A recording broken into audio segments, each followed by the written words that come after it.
A massive scandal. They leaked the wiretaps of Putin's advisors. The US peace plan was written in the Kremlin. A feast during the plague.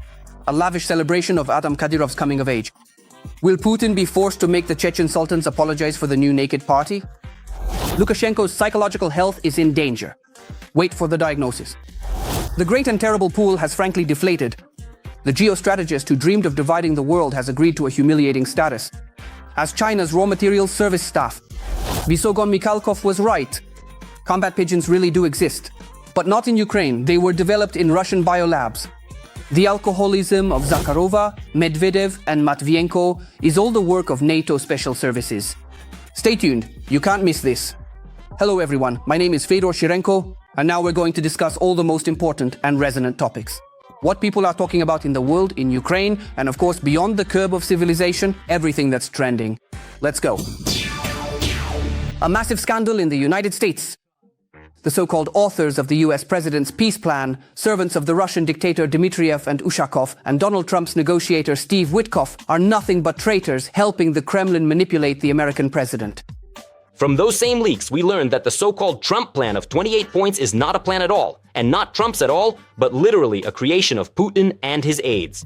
Let me quote an excerpt from the conversation. It seems to me that we're just making this document based on our own position. And I'll just informally pass it along, making it clear that all of this is unofficial.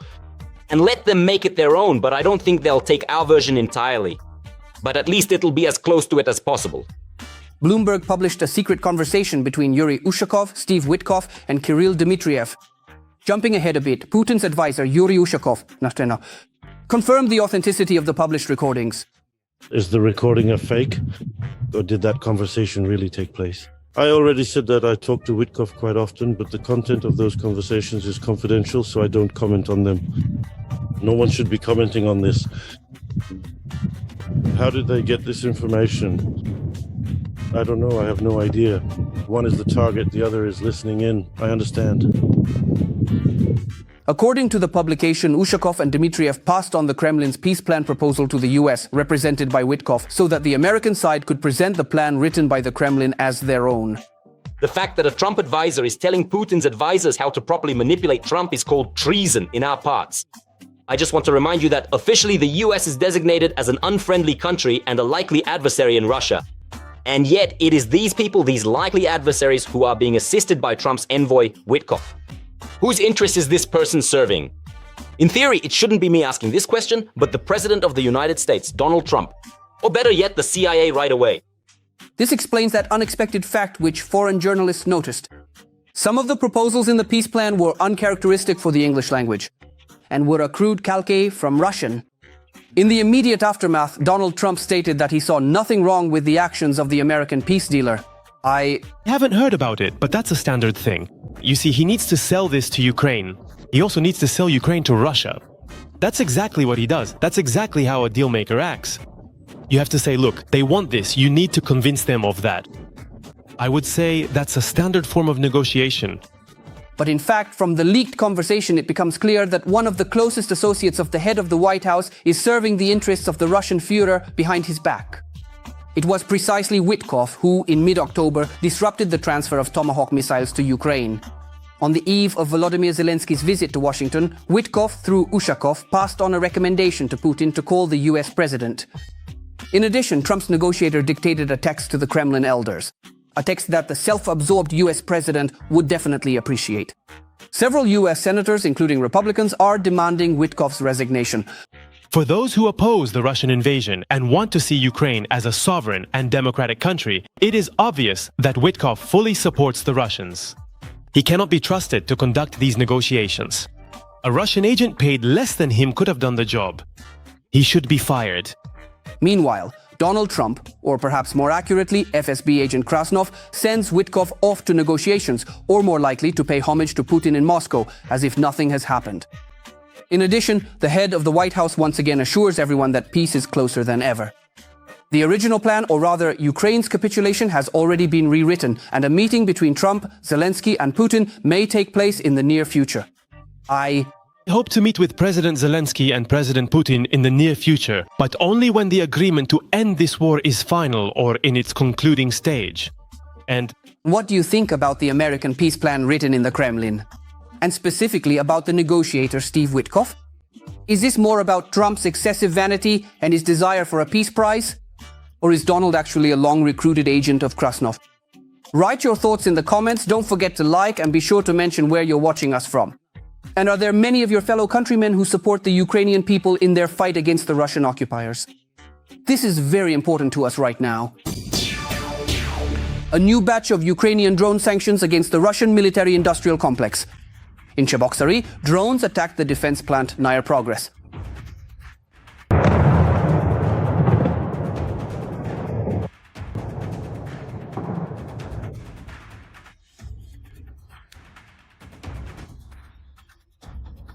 Rosneft reports at least 5 explosions. The target of the strike was a strategic enterprise that manufactures Kometa antennas for the Russian army, the very ones that protect drones from Ukrainian electronic warfare systems. This is not the first attack on the plant. Previously, the enterprise had already suspended operations.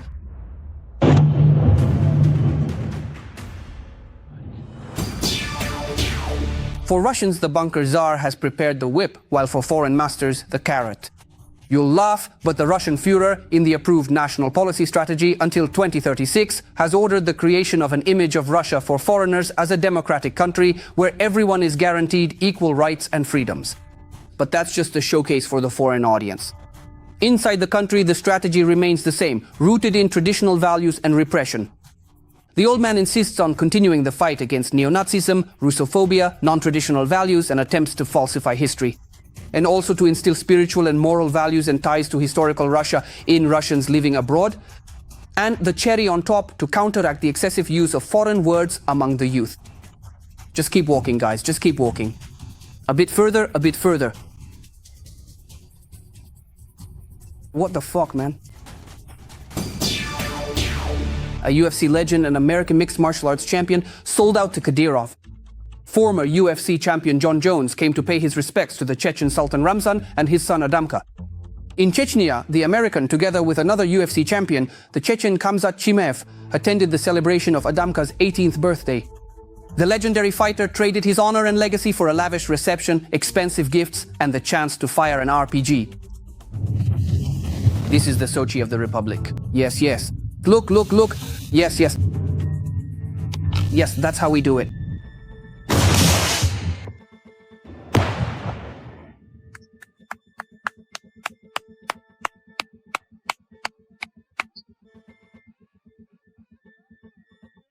In addition, Putin's infantrymen gave the American enemy a luxury apartment in Grozny. According to Russian media, Kadyrov spent over 100 million on all the celebrations for Jon Jones. In the search for poisonous mosquitoes and combat birds, the main thing is not to stumble upon yourself. Nikita Mikhalkov was right. Combat pigeons really do exist. But not in Ukraine, they were developed in Russian biolabs. vulgarity. Sheer, complete and total vulgarity. The Russian company Neri has invented combat pigeons. The developer claims to have conducted flights and tests of the first flock of bio-drone pigeons with implants mounted in their brains. The company assures that the birds live a normal life. They want to use the combat pigeons to monitor infrastructure facilities, power lines, oil processing plants, gas distribution nodes, and so on down the list.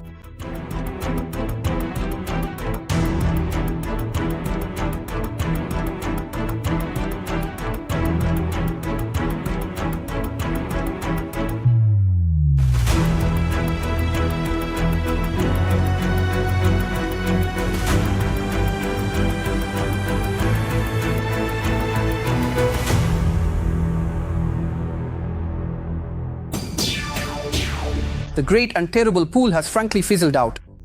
Having been stuck in Ukraine for a long and hopeless time, the geostrategist who once dreamed of dividing the world is now even willing to accept the humiliating status of a raw material service provider to a real superpower. One official from Putin's inner circle, the head of Rosneft Igor Sechin, stated that Russia wants to continue being a resource base for China. The servant of the Russian Führer is delighted. He is impressed by how the Celestial Empire achieves its strategic goals thanks to cheap supplies of Russian energy resources. And right before the eyes of the forever lagging Russians, China is becoming an industrial and energy superpower. According to economists' calculations, since the start of the full-scale war, Putin has gifted China more than $20 billion through oil discounts. And these figures are from before the latest US sanctions against Lukoil and Rosneft came into effect. After these restrictions, the discounts on Russian oil increased even more. The amount has doubled, meaning it has increased to become exactly twice as much as it was before. China is fleecing Russia for all it's worth. Here's a specific case. Amid import restrictions due to sanctions, Chinese exporters are raising prices for Russian buyers of military industrial products. Taking advantage of the Kremlin's dependence on their supplies, prices for Chinese products, whose export is controlled, have risen for Russians by an average of 87%. This is stated in a study by the Institute for Emerging Economies of the Bank of Finland. Sometimes I feel like Putin has long been a recruited agent of the Chinese Ministry of State Security. 24 years in a high-security penal colony for a scientist for attempting to sabotage the plane of a high-ranking Russian official. Russian FSB officers have reported the sentencing of geophysicist and archaeologist Andrei Veryanov. According to Russian law enforcement, he was gathering information about air defense systems in Moscow and the Moscow region. He was also preparing to sabotage the aircraft of a high-ranking official of the Russian Federation. At the same time, it is not specified who exactly was the target of the assassination attempt. As it became known from the FSB's statement, the researcher of Inca civilization was sentenced to 24 years on charges of treason and terrorism. The totality of crimes was determined in the case concerning science. The final sentence is 24 years of imprisonment.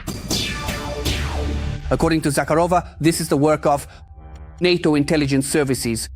The press alcoholic of the Russian Foreign Ministry, in an interview with a Russian propagandist, commented on rumors about her problems with the bottle. Of course, just like Medvedev, she has no problems at all.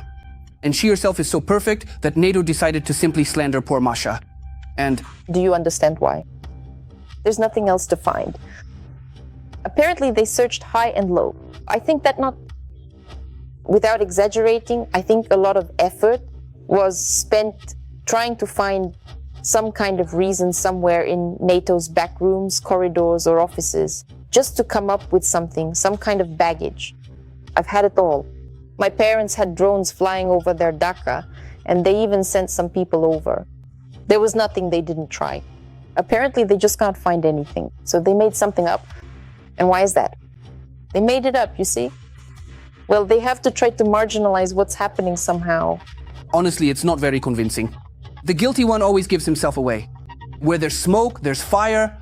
It would be better for Zakhar to get together for a drink with two others, with Valka, Stakan Matvienko, and Dmitry Alkomedvedev, so they can come up with a more convincing story together. The Belarusian cartographer just can't sit still. He just can't help himself.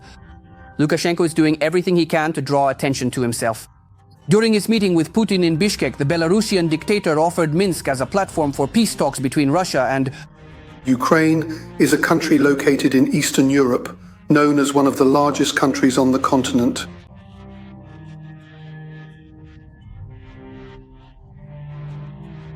I just wonder what the Belarusian dictator is smoking and who his supplier is.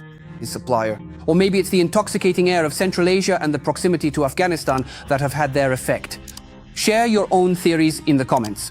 I'll definitely read them. Greetings from Italian Como. A poisoned pizza for the Field Marshal of Russian propaganda, Vladimir Solovyov. According to Russian media, new facts have come to light during the trial regarding the attempt on the propagandist's life. It turns out that the angry warmonger and food lover was allegedly poisoned with pizza. For example, we find out Solovyov's home address, carefully track his food order through the Yandex EDA delivery service, intercept the order along the way, and then slip him a poisoned pizza. Russia is about to welcome some of its heroes. Another batch of yesterday's convicts has been released in Russia, but there's a catch. This time, the heroes of the special military operation never made it to the front. In St. Petersburg, a group of Russian convicts who were brought straight from prison to the war attacked an escort, killed the driver, and escaped. It is reported that particularly dangerous prisoners were in the escort vehicle. Russian law enforcement is actively searching for the fugitives. What do you think? Will they find them or not?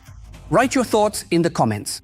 However, it doesn't really matter anymore, since soon enough, Putin will pardon these dangerous criminals anyway to send them to the front. There's a catastrophic shortage of cannon fodder there. What?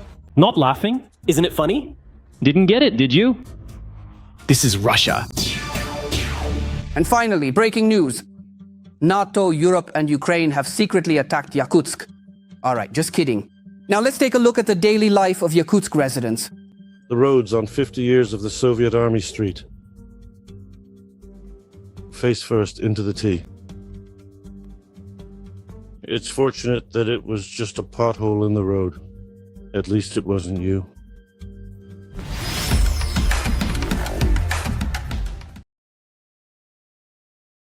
Every voice matters. Join our community, support independent journalism and help us bring you the truth from Ukraine. Become a member of Ukraine Today. Join us now.